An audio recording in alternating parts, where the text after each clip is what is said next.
It takes some resolve and some bravery, I think, to talk about what you're good at. And it takes wisdom and failure along the way to know what you're not good at.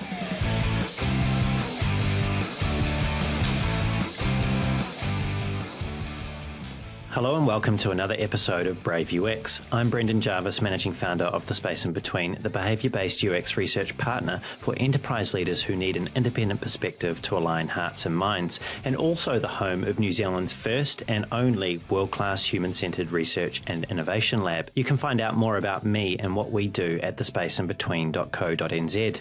Here on Brave UX, though, it's my job to help you to keep on top of the latest thinking and important issues affecting the field of design. I do that by unpacking the stories, learnings and expert advice of a diverse range of world-class leaders. My guest today is Q Walker. Since late 2023, Q has been the General Manager of the Circus Hub, the Centre for Circus Arts in Wellington, the capital city of New Zealand. Before joining the Circus Hub, Q was an experienced lead at PaperKite, where they plied their trade of UX strategy and UX research to helping brands like the All Blacks, Volkswagen, the New Zealand Ministry of Health and Hell Pizza to better serve their customers. Q's career in design started in the United States at Fidelity Investments in 2012, where they worked as a communication design manager and, among other things, used UX and graphic design skills to create data visualizations, interactive reports, and web app interfaces. It was during their time at Fidelity that Q both started and completed a Master of Science in Human Factors in Information Design at Bentley University. A generous giver of their time and experience, Q has taught improv to school kids, violin and viola to young musicians, and leadership and communication skills to fifth graders. They have also shared their expertise and experiences with audiences at UXNZ more than once and UXPA's Boston conference. And now they are here with me for this conversation on Brave UX. Q, a very warm welcome to the show. Thank you, Brendan. That's such a nice, warm welcome. Well, it's wonderful to have you here. It really is. I've really been looking forward to this conversation. And I learned so many wonderful things about you in preparing for today.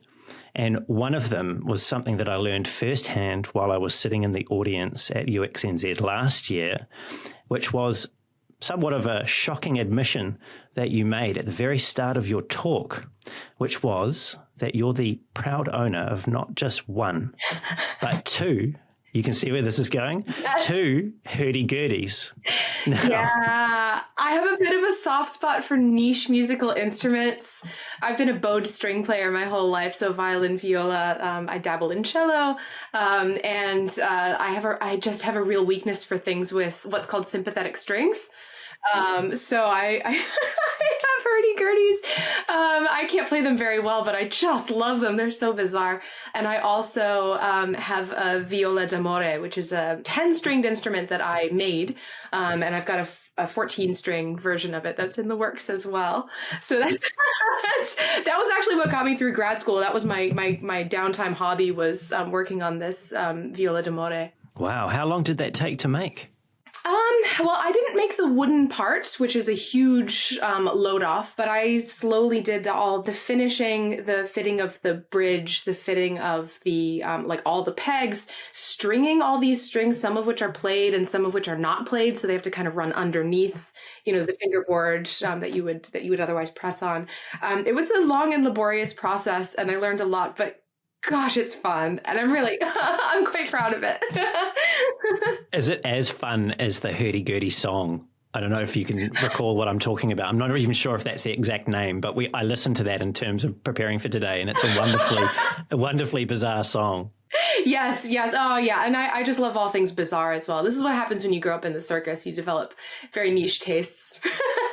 Well, tell me about that growing up in the circus, because obviously, as I mentioned in your introduction, you've recently become the general manager of the Circus Hub, which seems like it from the outside, at least, a departure from your career in UX, at least for the moment. What are your circus roots and what prompted you to return to them? Yeah, it's funny. It's a lot more closely tied than you might think. Just looking at my CV, I like to say that circus was my first UX experience. So from the time I was a child, I was always really attracted to circus arts. My parents are both performers. They're musicians. My mom comes from a long line of theater people and opera singers and, you name it. So there was always going to be stage performing on the cards for me. And yeah, I just fell in love with circus really early on. When they, my parents brought home some Cirque du Soleil VHS tapes one day, and I was totally hooked. And after much begging and pleading and some perhaps risky self-training, my parents agreed to send me along to a summer program, training in circus arts. And so I was in that program from my tweens into aging out at 18. So it was a youth circus. And, I've done tentless tours. I've done shows that perform outside, sometimes like street performance, stuff where, and performing in a circus ring as well. All this to say that this was my first exposure to UX, because when you're in a circus ring or you're out on the street doing busking kind of shows, your audience is all around you. They see you from every angle. And so there's no hiding. There's no backstage really. Like at the circus, you can in a tent, you can kind of tuck yourself backstage, but really everything you do has to be considered from every possible viewpoint around you in nearly a 360-degree range. And so when I started down the path of UX, when I went through a visual arts path, visual arts led me to graphic design, led me to start asking some very UX-y questions when I was working at Fidelity, led me down the path of getting my master's in science. I often reflected like, gee, this is really circus-y.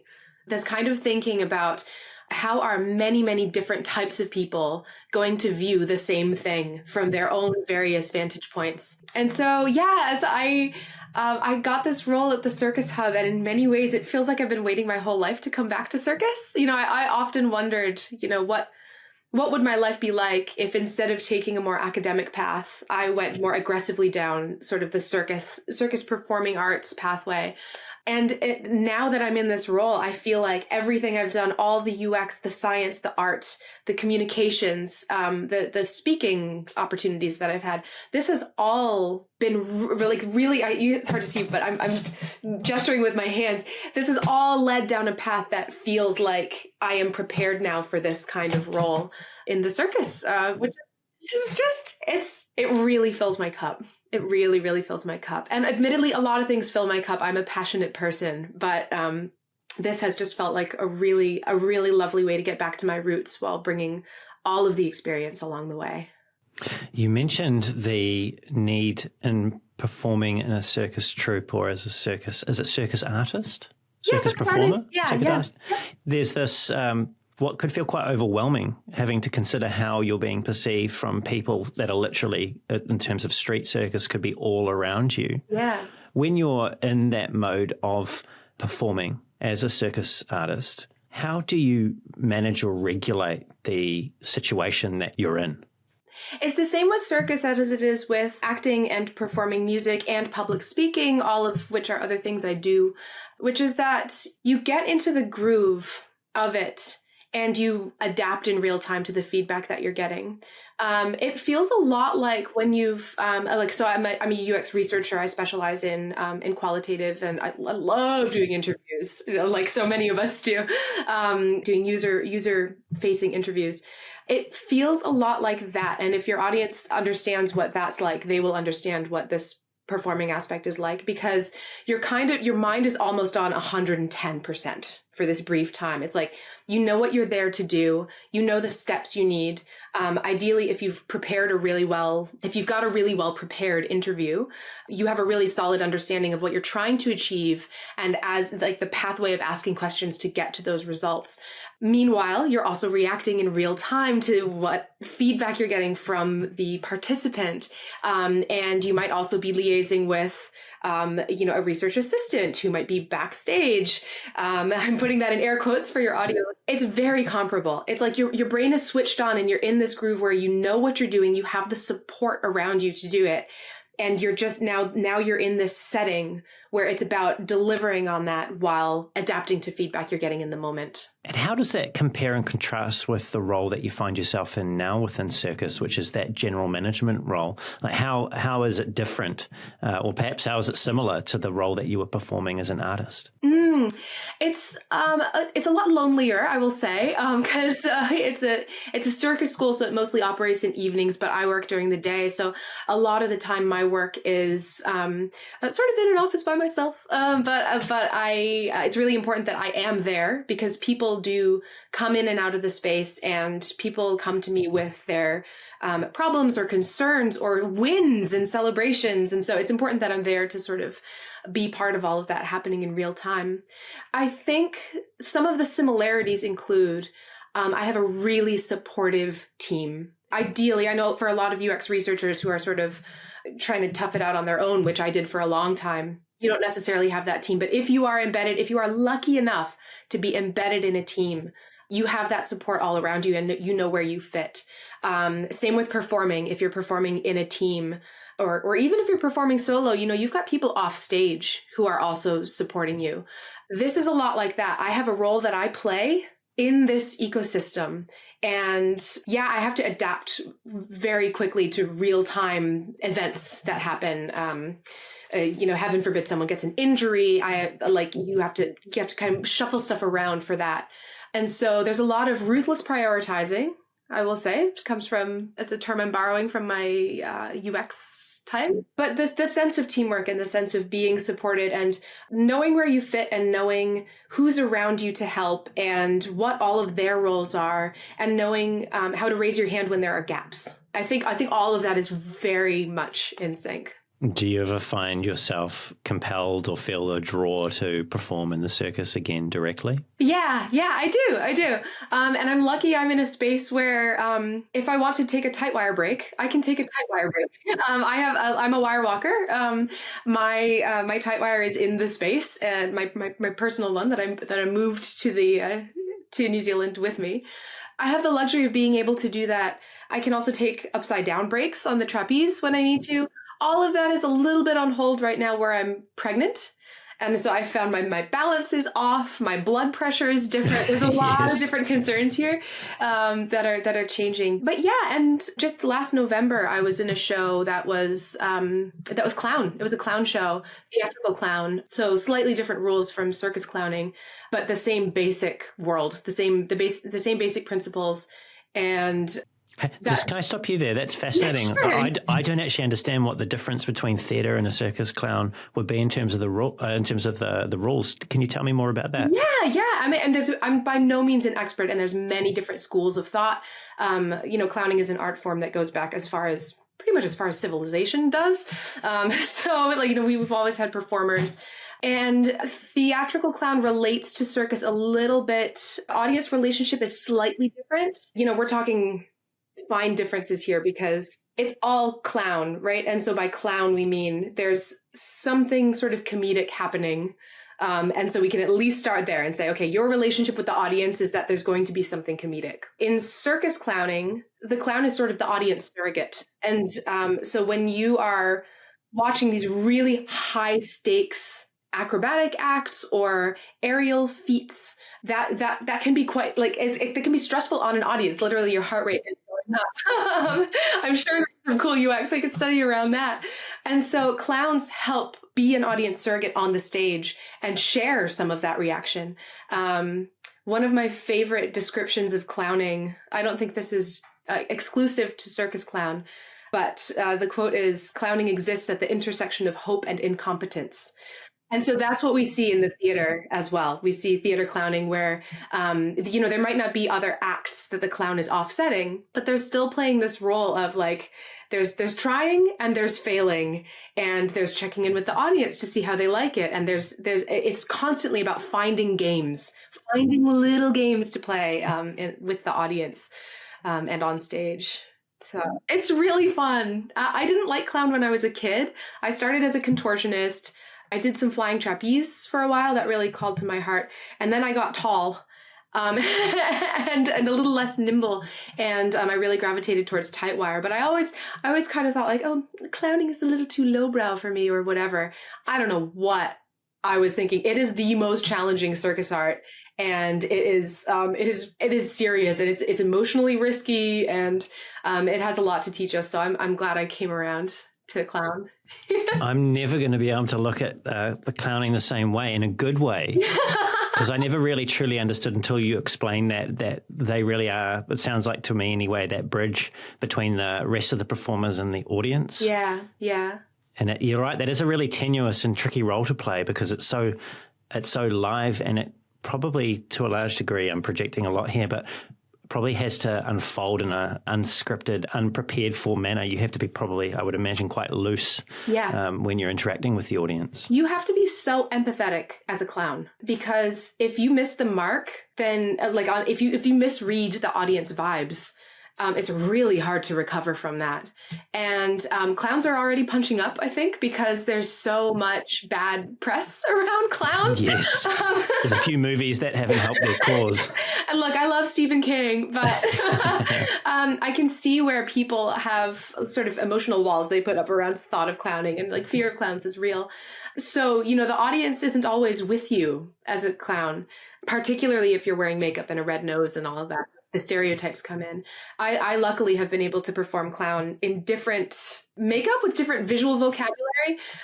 So I did this past show, the clown was all drag, which for me as a genderqueer person is kind of a question mark anyways. So yeah, but there's a lot there. There's a lot there. And there's a lot of places where clowning can fail. So it's a hard job. You spoke about trying various performing roles in the circus until you found the one that you felt most comfortable in, which spoke to me that there's an eclectic mix of people within a performing troupe. Yeah. What makes it all work? Communication is a really big one. And sometimes that's hard because circus is very global. It's a very international community. A lot of the time you have people you don't speak the same language with. And so communication is really big, and trust. Like flying trapeze, if you're going to be flying from one rig onto another, essentially into someone's arms, you have to have established trust with that person, or else the whole thing falls apart. It's a small industry, it's a global industry, and it's a high risk environment. And so the importance of trust and safety, I can't overstate how important it is. Are there any observations through your own experience working in circus around fostering and creating that trust, that connection with your other performers, that you feel in the corporate design world would serve us well if we could take some of that forward and apply it in our day-to-day jobs? Yeah, there's lots there.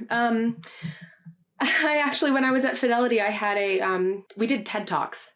And I was part of the first cohort of TED speakers.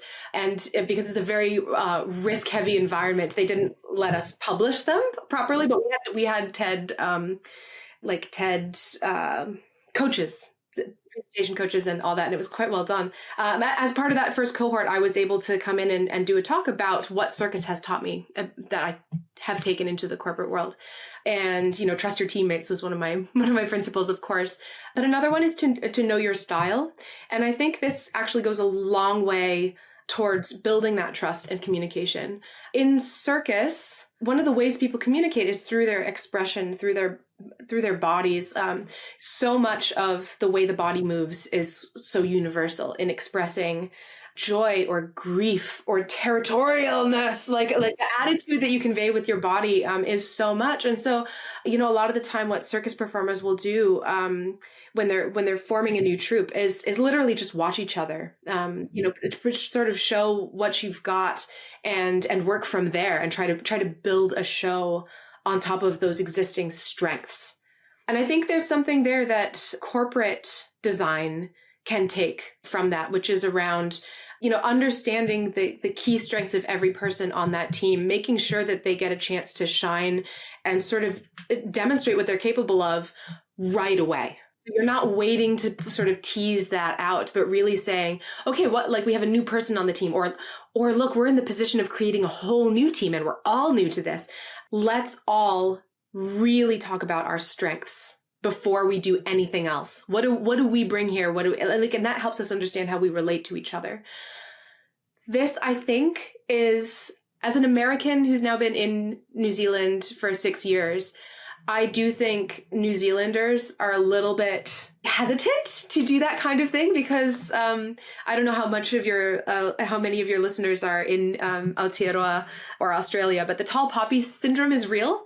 And I think people don't want to talk about their strengths. And so part of the way I'm resolving this at the Circus Hub, because I'm working with they are circus performers, but they are a lot of Kiwis, is saying, okay, like we're creating an environment where it's safe to talk about our strengths. Like let's actually toot our horns a little bit. Like let's talk about what each person is really, really good at and make sure that we give that person opportunities to thrive and shine, whether that is with teaching certain classes or engaging with the community or helping out the hub behind the scenes.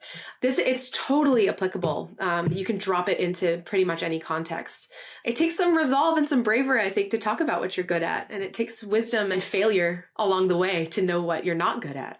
I think you're 100% correct. And in my observation, Kiwis are more comfortable with other people tooting their horns than they are with tooting their horns themselves. There's definitely a guardedness that we have around that. We're not as proud and not as outspoken about our own abilities. Which is a really precious and wonderful thing. And I would not advocate for us to change that. But we could dial it up a little bit, is what I'm hearing. Yeah, I think so. I think it goes a long way towards helping people feel like they've landed in the right place. Because you can know from an individual process of interviewing into a company or a team or whatever, you can feel good individually about the decision you've made to join a team. But if we don't make a stink about it when that person arrives, what they're really, really good at, then we're putting them in the position of having to prove themselves really early on. I don't think that's fair. I just don't think that's fair. And potentially not productive either. So making me think a little bit about, this activity that you've talked about there about getting really clear on what our strengths are, almost like mapping that so that you can find a way within the team to work better with each other. Yeah. All of that's good stuff, right? But it kind of ties into this line of thinking and, say, cross-functional collaboration where often you might have an engineer, a designer, and a product person talking about something, just using words, leaving thinking that they've gotten on the same page together, but actually left with fundamentally different interpretations of what it is that what it is that they've said. And it was really interesting to hear you talk about the observational role that circus performers will play when they're trying to assess whether they can work with someone else. They actually will look at them and see how they move and how they perform. Yeah. We don't often get that luxury, yet it's a far more expressive way of assessing someone's abilities. And of course, in circus, it's really important because it's a physical type of thing that you're doing. But it does make me wonder what the role of visualization or some other kind of design tool can be in terms of making that collaboration smoother, sooner for people in corporate. Yeah, I have some thoughts on this, having been a hiring manager in the UX industry for some time. And, I feel ambivalent about designer portfolios. I feel like it can only teach you so much. And yet our graduates coming out of school programs are being told, you need to, if you want to go into design, you have to have this big portfolio. And look, I went to art school. I know the importance of a portfolio as one way of sort of catching attention in a big pool potentially of candidates, but it can be misleading. And I think one of the ways we can mitigate it is as part of interviewing people, put play into the process and try to find people's strengths by giving them a playground that they can sort of explore, and ideally with the rest of the team as well. Again, if it's someone new coming into an existing team, what can we do to just let our guard down, get out of interview mode and like, oh, best self, and actually just allow them to demonstrate in sort of a real context, how they might approach a certain problem or how they might work with the rest of the team. I find that kind of exercise to be really valuable. I was speaking with Andy Vitale not that long ago, and Andy's currently, I think his role is Chief Design Officer at Constant Contact. And he was explaining to me that in interview sessions, it's not unusual for him to sort of step in and help someone along if he can see that they're starting to drown. And hearing what you're saying there about introducing more play, giving people a stage, if you will, to demonstrate their strengths, that spoke to me of what Andy had said about it's also okay in interview to sort of, stop being your best self and being the person that's the adversary, and actually to step in and give someone, like you would, I imagine, on stage, whether it's theatre or in circus, give them a hand so that the show can go on. Yeah, truly. You don't really want the whole thing to fall apart just because someone's having a mind blank. Yeah. Yeah, it's funny you bring up the word adversary, because interviews in general can be kind of adversarial. And if we're not careful, that can spill over into the workplace as well and affect how people feel about each other on a team. If they've been through this process that puts the new candidate against, I have to keep fighting because they keep throwing these challenges at me and I have to win. I have to get the job. I have to win. It can set people up for the wrong tone heading into their role. Yeah, I don't have anything really sage to say there, but only just a nod of recognition that that's not ideal. Well, let's stay on circus a little bit longer before we move on to something else. One of the things that I learned about you, and the nicknames can be either a good or a bad thing depending on the place from which they come, but I learned that you had a nickname when you first joined the circus. But I wasn't sure what that nickname was. It didn't come up in what it was that I was reading. No. What was that nickname and how did it come to be? What's the context that you read this in? Because that might help. I believe it was in the UXPA's Boston conference. There was a blurb about you, and I think it's featured somewhere else, and it mentioned that there was a nickname that you had when you first joined the circus.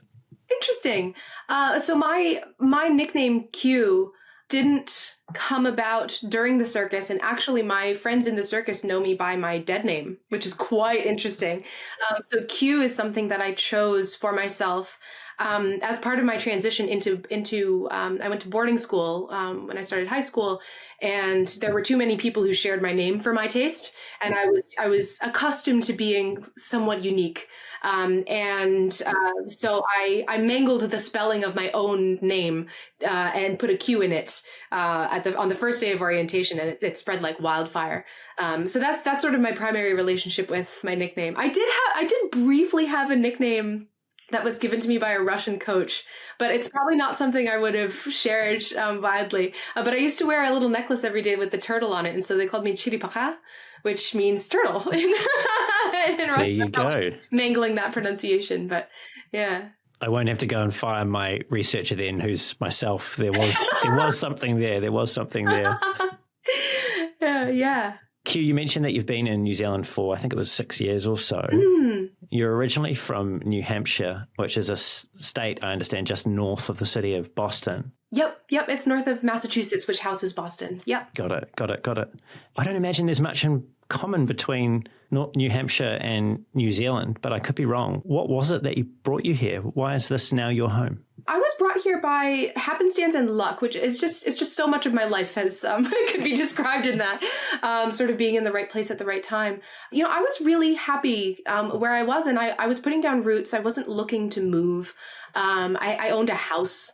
Granted, I was working in Boston and I had to move back to my home state of New Hampshire in order to afford said house. And so I had a very long commute. And I was really happy at Fidelity. I still really love Fidelity.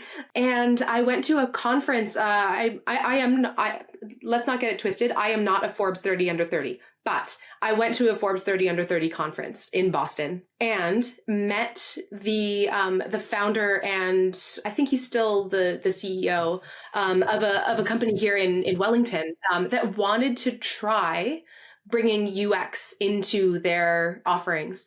And so we started the conversation, and initially I was like, oh, that's cool. That's just kind of flattering how cool it is to be considered. And then we actually started getting more serious in the chats. Like it was a couple day long conference, and we would meet up every day and chat and discuss our thinking. And I ended up interviewing for the role and got it, and came here, picked up my life, sold my house, moved abroad. And it was like, from the moment I got off the plane, I just knew Aotearoa was it. Like sometimes you go to a place and you feel like, I want to care for this place. So something about New Zealand really just clicked for me.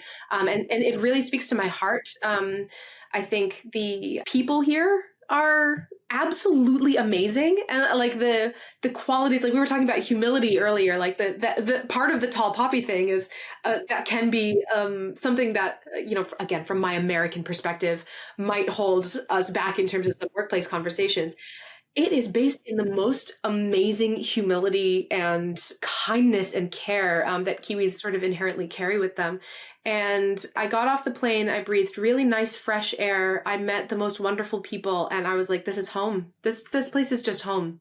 And there's parts of it that remind me of my favorite childhood memories of being in the circus, because I was out in a rural area, really beautiful environment to be a kid in, like really beautiful. And the community was so nurturing in the circus as well. I think there's a little bit of that here where it's like, this is just a place where someone can thrive. If it clicks, right? So I came for a role, basically. Long story short, I came for a role, and then I just fell in love with this place. And now I'm a permanent resident and establishing roots and about to have a Kiwi baby. And I have my partner here who's also a migrant. And we every single day we're thankful to be here. We both had to, sort of fight through the systems of immigration, et cetera, to stay here and to prove that we wanted to be here. And we're just so grateful that we are. That struggle is definitely real with the immigration side of things. I've got some friends at the moment, different groups of friends that are going through the similar struggle. Q, you've just been speaking about the brighter side of human nature. There is a darker side to human nature as well. And something that you shared with me about this conversation today when we were talking about doing this was that you keep a low-key profile online. I do. By design. Yeah. Why is that? Forgive me, because this isn't a story I talk about very often, but it really relates to UX and sort of what we're talking about here. But being a kid on stage and like getting exposed to all of this, like being looked at from every angle and thinking about the audience all around you, I was quite comfortable being sort of in the public eye. And then in high school, I was pretty brutally cyber-stalked. And it was by someone I knew personally who was hiding, who they were online. And it was something that in today's parlance we would call gaslighting as well. And it was in the early 2000s, and we didn't really have a lot of vocabulary for what this was yet. It was a really scary time. And I think back to that period, and I was a high schooler. A lot is already going on when you're in high school. There's a lot of things and a lot of emotions, and you feel things really hard. But I look back at that time, and I see a kid who was in crisis and was really, really vulnerable.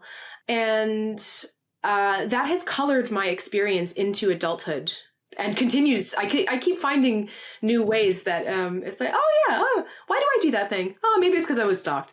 It really has colored my journey into adulthood. How has it colored it, Q? I already know that I was prone to anxiety before that, but I have a lot of anxiety now, and a lot of my anxiety journey has involved fear of being watched or fear of even being seen, which has also been an interesting journey. As I've journeyed into my professional career, and you need to be seen to a certain extent in order to be, conventionally successful. But yeah, I think so I have a very, very low profile by design on social media. If you're my friend and you're let into that circle, if we're, for the people who are in that loop, I'm just like anyone else. I post, whatever, like important things to me, etc. But I have a really strong barrier up around who I let in. It's sort of a privilege I treat my social media presence as a privilege that I only share with certain people. You're a performing artist in terms of a musical artist. You're obviously someone, we're sitting here recording a podcast, right? So this is going to be public as well. I've seen you on stage deliver talks. How do you manage that? Do you compartmentalize the experience you had as a high schooler and compartmentalize that to online life only? Or have you found that it's sort of seeped into how you feel when you're doing something like this, say, for example, with me? I do this kind of thing very deliberately to counter that, to counter the fear that I was taught, because I have a lot of joy and passion to share And I have to make a choice of, so am I going to hide that and keep it all to myself for fear of being seen, for fear of being in any sort of public eye? Or do I say, fear be damned, I'm going to do it anyways? Part of the UX New Zealand talk I gave last year, I used that as an opportunity to talk about trans rights and to share my own experience as a non-binary person. And I had so many sleepless nights before that saying, am I really going to do this? Like, why am I doing this? I'm kind of like all of that fear. And then, I decided, you know what? I'm going to do it anyways, because I want to be the voice that I needed to hear when I was younger. And so when I am on stage and when I am, whether that's in an acting role or a public speaking role where I'm speaking really as myself from my heart, I try to be the person I needed when I was younger. Representation is really important. I think a lot of the cyber stalking experience made me feel like I shouldn't be part of the online world, made me feel like I should just be sort of hammered into a little corner. It really beat me. Like, I'm using violent language here, but it really kind of beat me down from being this really expressive, exuberant kid who kind of was brave on stage and feeling like I can share who I am. Suddenly I felt like that was, suddenly inherently really dangerous. And so part of my life's journey has been to say, okay, I acknowledge that fear. I acknowledge that anxiety. I'm still smart about what I post online. I still try to be quite sensible about, information that I share with others. But look, like, the world needs diverse voices, and I have a part to play in that as well. Would I want anyone else to shut up because they felt unsafe? No, I would rather put myself out there a little bit to help others follow the same steps.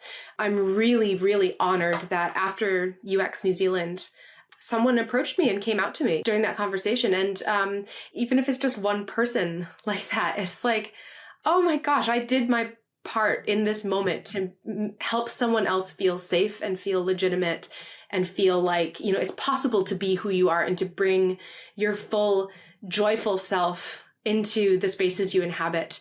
Yeah, ultimately, that's more important to me than the fear. And, I constantly have that little nagging sense in the back of my mind, like, oh, am I messing it up? Is this a reckless choice that I've made? And I just have to keep telling myself, like, there's no other way for me to live. I value honesty. I value transparency. I value authenticity. And in order to live by those values, I can't be hiding all the time. Does that make sense? This is a story I don't tell often, so it's kind of... It does. Yeah. It does. Yeah. Thinking about this person, you mentioned it was someone that you knew. Have they ever been fully aware of just what impact it had on you? I don't know, and I will never know. And that's okay. I've made peace with that. I really don't know. And is it my place to know? Do I need them to know? No. Because my journey is shaped by my experiences, and their journey will have been shaped by their experiences. And yeah, there's nothing really to be done. You can't force someone else to understand what you've been through. I think it's an unwise way of thinking that you can, make other people know what you've been through. So no, I don't know. I don't think I can know. And I don't care to change that, because I actually quite like who I am.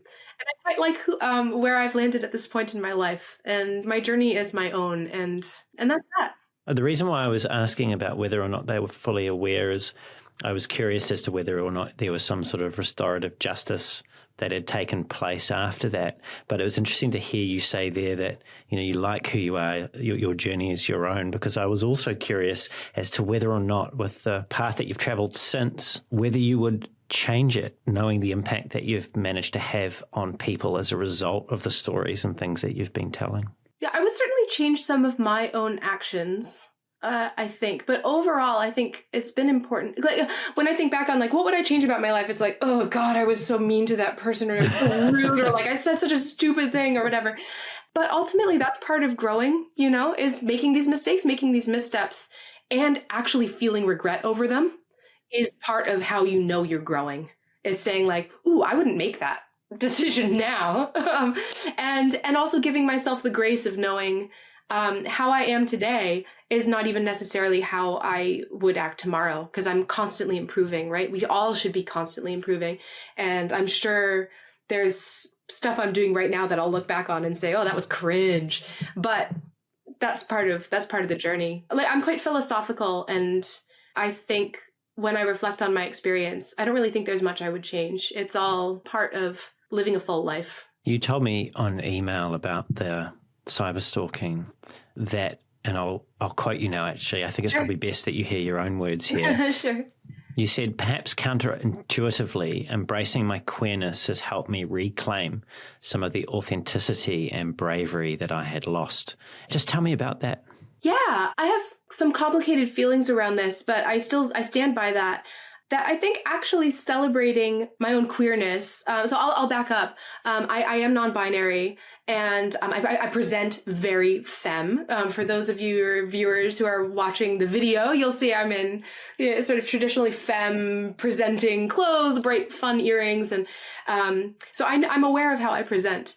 That's how I sort of navigate the world. Back in the 2010s, probably mid-2010s, the public discourse in the States started bringing up vocabulary like non-binary and genderqueer and things that we just didn't have words for before, or at least not at the level of visibility that they had been. And so it was a thing that I kind of, just in my own time for a couple of years, I would privately put this hat on and just see like this identity hat of saying, what do I like about this? What don't I like about this? It's what in here calls to me. And eventually I found that, like, for the most part, the hat fits. And it just actually seems very authentic to who I am and how what I believe in context of these like public conversations that we're having about gender and roles, etc. Growing into that has been a big, long process. I was closeted for a long time. I only came out at work for the first time in 2019. So it had already been about 5 years of just me being sort of closeted. And then, I'm only really now starting to talk about it publicly. I mean, last year at UXNZ, that was a very emotional presentation for me because I chose to be vulnerable about who I am in that. And this is certainly the first podcast I've openly discussed it. And the more I grow into it and the more I claim it, the less I have to actually think about it, really. Because for anyone who's in the closet, you'll know it really puts psychological pressure on you. And it doesn't do anything good for if you're someone like me who regularly brushes with anxiety and fears of being sort of seen and observed. And so I'm really, really lucky I'm in a place where like Wellington, New Zealand is pretty much the friendliest place you can get in terms of being your rainbow self. But being able to bravely assert myself and realize that like a lot of cyber stalking and the bullying that happens online is often used to oppress minority voices. It's a major tactic for silencing people. And for me to actually own who I am, whether it's my femme side or my full queerness, being able to sort of own that gives me a sense of bravery of saying, well, I don't have to dance that dance that the bullies want you to dance. Like I don't have to be the kid that's beaten into a corner and feels like they can't be themselves. Like it's actually important to own it and speak up and contribute your voice when possible. So yeah, that's part of my journey as well. Well, let's talk about you owning that. You mentioned your talk at UXNZ a couple of times. Yeah. And that talk was called, the one last year was called Emoji IA, What is a Lobster? Uh-huh. And in that talk, it was a wonderful talk. You explored some of the research that you'd conducted into the IA, the information architecture of, I believe there's 3,500 or so different emojis that are out there. Yeah. What got you curious enough to want to do that? It's funny because in my talk, the first maybe 15 minutes of the talk is exploring this topic. And then I back up and I say, so why would I do this? I discovered it because of the simple fact that the lobster emoji in 2018 was a hotly debated topic in particularly trans and genderqueer communities, because in that release, in that Unicode emoji release, all the trans pride flag petitions had gone ignored. But there were some lobster fisher people who successfully campaigned to that the lobster is sufficiently different from the crab. The state of Maine, right? Yeah. It's really really funny. And so there was sort of this outcry of like injustice of saying like, where's the love for humans if lobsters can be, given their own emoji because they're sufficiently different crustacea, but, there's no love for the trans pride flag. And so I am one of many people who sort of adopted the lobster emoji around the time that was happening. And I've continued with it because I love the history of it. I think it's great. And part of the reason I think it's great is because we do have a happy ending to this story. The next release, Unicode released the trans pride flag. So now we can look back on it as, this was successful. This campaign worked. So as someone who uses the lobster emoji regularly, I would find it popping up in different areas, in different systems. So you have your little emoji keyboards, or you have your Apple sort of offers you a panel of emojis that you can kind of choose from. And I noticed it was bouncing around a lot between like, is the lobster food? Or is the lobster an animal?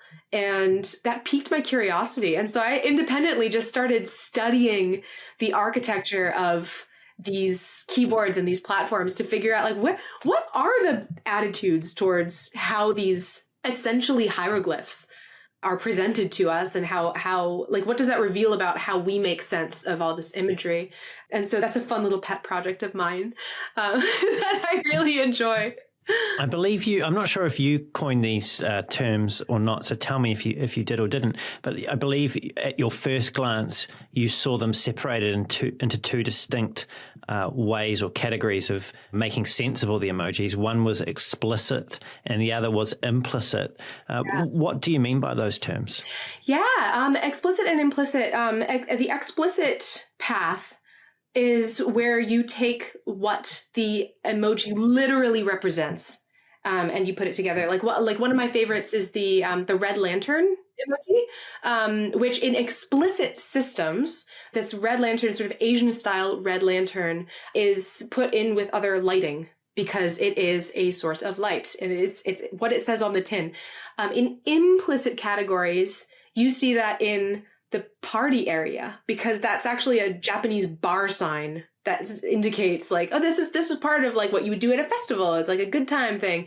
And so that's one example of how decisions are made about the usage of characters. And so are we going to see this emoji used as it is as an item? And is that where people are going to look to find it? Or are we going to incorporate how it's sort of used culturally? I don't think there's a right or wrong answer to any of that. There's a third way, though, isn't there? And that's the way that you were describing that the trans community began using the lobster emoji. And I think you called that social usage. Social usage.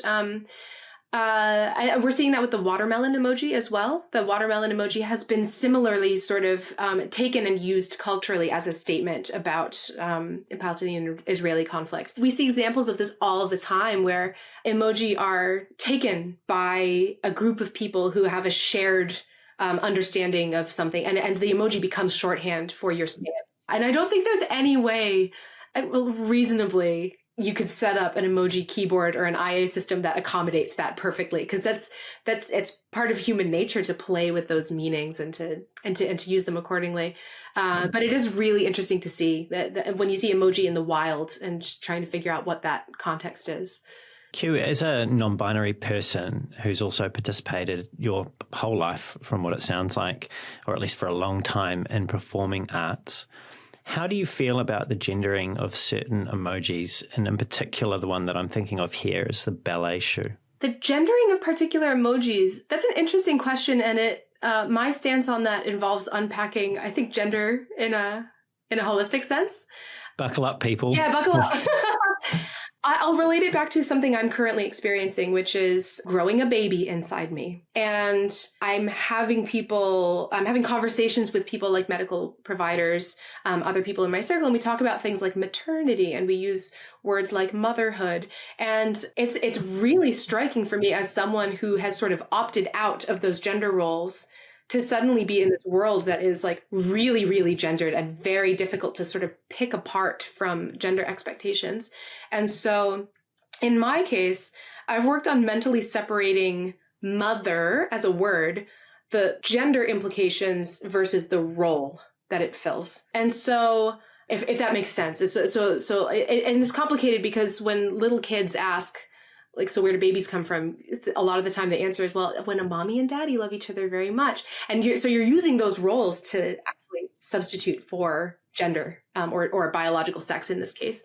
So to track back to emoji, I would challenge whether the ballet shoes emoji is explicitly gendered or not. Because I think we have cultural connotations of point shoes being something that ballerinas wear. So traditionally female presenting, female dance style that has been trained in the ballet tradition. We might associate that with femininity, but they're just shoes. And they serve a role in a performing arts world. And there's also traditional roles, as well as like a lot of upcoming sort of emerging roles in the ballet space for men to wear point shoes as well. So it's interesting when we look at it in that context of like, okay, so what are we saying when we say this is gendered? Is it a reflection of the emoji or is it a reflection of us? And usually the answer is it's a reflection of us. It's not always the reflection that we care to see. Yeah. I think we're on a journey with that publicly. You know, I go back to the sort of the social discourse, and it's hard to rewire programming, and it's hard even for the most earnest people. I have friends who accidentally slip up and use she/her pronouns for me all the time. It's fine because I know their heart's in the right place, and it's really hard to reprogram. And again, especially knowing the way I look and talk and present myself, I'm aware that I fall into something that is maybe stereotypically seen as feminine. And so I think it's important to give each other a little grace and say, we're all on a learning journey together. We're all doing this together. I wanted to take a little bit of a detour here and still stay with you on this topic of emojis and IA. Sure. And talk to you about, you mentioned social discourse, you mentioned, Israel, Palestine. Yeah. There's a bunch of things that have in recent memory gone on in the world and are still going on in the world, and the jury's out as to whether or not we'll continue to have those sorts of things go on after and when we're long gone. One of the things that you picked up in your talk was the categorization. In fact, I think it was the categorization and or presentation of the gun emoji. Yeah, interesting one. What's the story there? I'm trying to figure out where to start with it because it's quite complex. So Unicode releases these emoji codes and basically says, hey, you basically put this input in, it will show an icon. And in this case, let's talk about the gun. And then it's up to the platform that is tapping into Unicode's structure to then present their version of what a gun in this case looks like. I might be getting some of the details of that wrong on there. I would love to actually talk to Unicode about like how all of this works, but that's my understanding. And so the choice of how you present an icon like that is really, really important.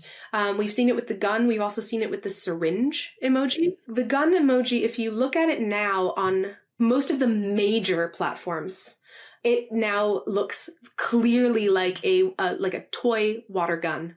Like a little like party favor type tiny handheld gun that has been plainly designed in bright green to look like a toy. That is not always the case. Historically, it looked more like a firearm, and it still lives, depending on which system you're looking at, it still lives in the weapons category alongside other similar items like the bomb emoji, for example.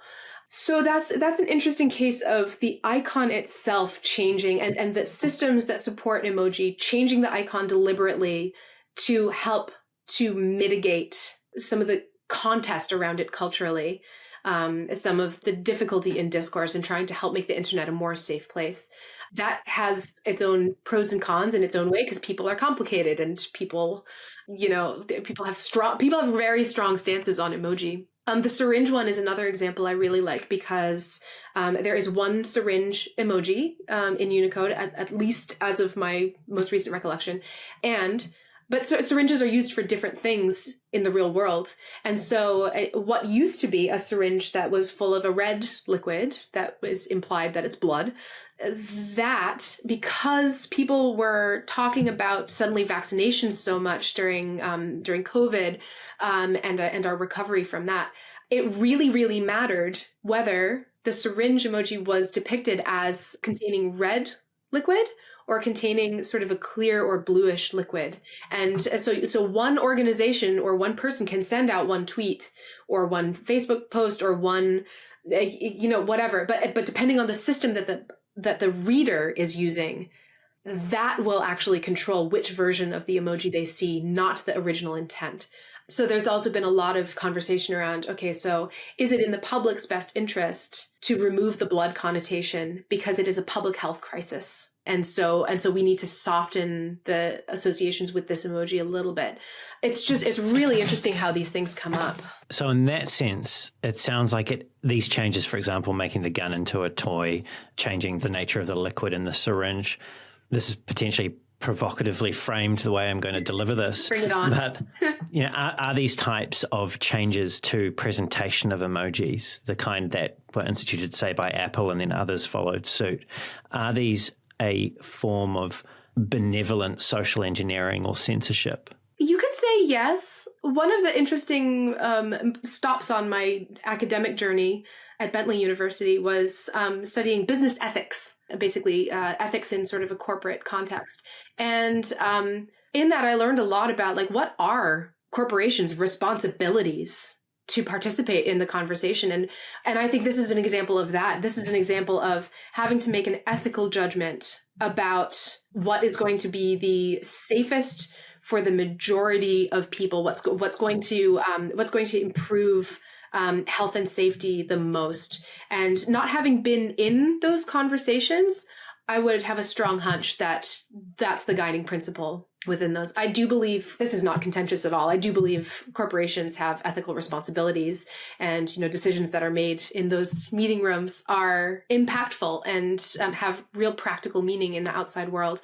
And so, yeah, I believe it is something to be taken very seriously by the platforms and by the designers of emoji, just as much as it is important for us to understand how we use them and how we communicate them. The gun one's the interesting one. It's all interesting, but the one that I find most interesting is the changes made to the gun emoji. And there's a lot of context that I won't have. And so fill me in here if I'm wandering way off and saying things that I could be better informed on. But I wonder just what impact that had on public safety. And my cultural reference point is, and I'm probably showing my age here a little, so I'm 39, is when I think back to ID Software, who published games like Doom and Quake, and the uproar that went through. I think it was at the time, it was kind of Bible Belt Middle America, about the violence that was portrayed in the computer games. And it was somewhat associated with the Columbine shooters as well, who had been people who had played that game. And there was this outcry about violent video games and whether or not they were predisposing teenagers, generally young white males, to become violent individuals. And from my recollection, the research into it was not that anyone could tell from the research that was done. And so that one's interesting for me because I don't fully understand why it needed to change. I can only suspect that perhaps the context of use, Twitter being, what was Twitter being becoming quite a vile place. I can imagine that gun emoji was used in a threatening context between people, as opposed to a computer game which is consumed by an individual or experienced by a select group of individuals who have bought into that premise of being in that violence. Yeah. So I don't really have a question here, but it was just something I wanted to bring up with you because I was curious to get someone else's take, and in particular yours, because you've looked into this quite intently. What is your take on what I've just said?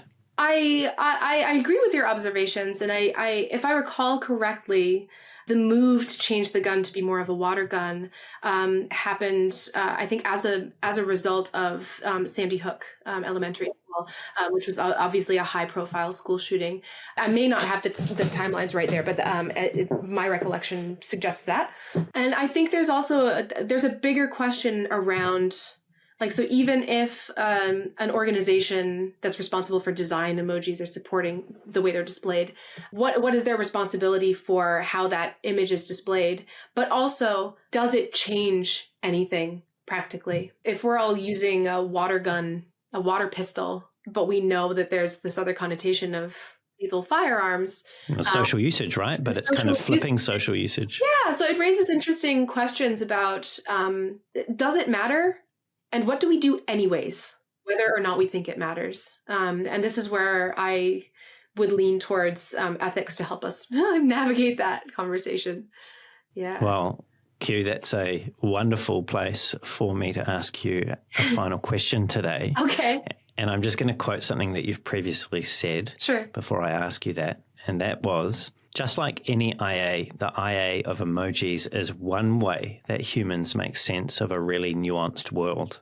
Through our attempts to categorize everything, we can see something about ourselves reflected in the IA that we create. So my question is, what is it that you hope more designers, or anyone for that matter who may be listening today, will see in themselves, or at least consider, when they're creating IA and experiences for other people? I think the implication is that, as a lot of UXers know, a lot of UX researchers know, the decisions that we make have to be tested with many people. I think design is still kind of figuring this out. I think design has come a long way as an industry to embracing some of this principle. But having one person sitting and making the decisions about how an IA should be designed is insufficient. It's plainly insufficient in a world as diverse and as online as we are. I would highlight the importance of having a lot of different perspectives in the room and having deliberate conversations around, what seems to be best for the audience that you're designing for. And if that audience grows, what are the implications, and what can we do to make it as maybe as adaptable as possible? I really admire some of the sort of adaptive protocols that have come in around suggested emoji use, where you'll have your recently used emoji or frequently used emoji, which are two different things but often share the same space. In my talk, I sung Slack's praises, and I will sing them here as well, where you can create your own category. There's a whole custom category of emoji that you can put in. So I think the balance of making research-based decisions around what the default is, and then allowing for a certain amount of customization and flexibility within that. I think somewhere in there is the sweet spot. Q, that's an important point, and this has been a deeply personal and thoughtful conversation. You've certainly given me plenty of things to go away now to the boxing gym and think about while I'm trying to get a workout. There's and I'm sure emoji. I've used that a few times, and I'm sure you've given people who are listening or watching this plenty to think about as well. Thank you for so generously sharing your stories and insights with me today. Thank you for providing an opportunity. The questions that you ask have really, like in preparation and during this session, have really, helped me to articulate some of my stance and my role in this. So I really appreciate your hosting style, Brendan. Thank you. My pleasure, Q. And Q, for people who want to follow or keep up to date with what you're doing, what you're contributing, the things that you've been putting out there and saying, what's the best way for them to do that? With the caveat that I mentioned earlier that I'm quite elusive online, I would say for the dedicated person that wants to contact me, I do welcome connection. I really welcome warm connection. LinkedIn is the best way to do that. You can find me at Q Walker. I think my URL extension is Q Walker NZ or something like that. I'm not too hard to find on LinkedIn. Just please know I'm very limited in my screen time by design. And so if I don't get back to you right away, that's just how I am. So yeah, if someone really wants to make that contact, I welcome that. And no, otherwise, I'm pretty quiet. I'm pretty quiet on social media. Oh, good. Thank you, Q. And to everyone who's tuned in, it's been great having you here with us as well. Everything that we've covered will be in the show notes, including where you can find Q on LinkedIn, and all of the things that we've spoken about will be chaptered specifically on the YouTube video. If you've enjoyed the show and you want to hear more great conversations like this with world-class leaders in UX research, product management, and design, don't forget to leave a review on the podcast. Those are really helpful. Subscribe so it pops up every 2 weeks, and also tell just maybe one other person about the show if you feel that they would get value from these conversations at depth. If you want to reach out to me, you can find me on LinkedIn as well. Just search for Brendan Jarvis, or you can find a linked profile at the bottom of the show notes, or head on over to my website, which is thespaceinbetween.co.nz. That's thespaceinbetween.co.nz. And until next time, keep being brave.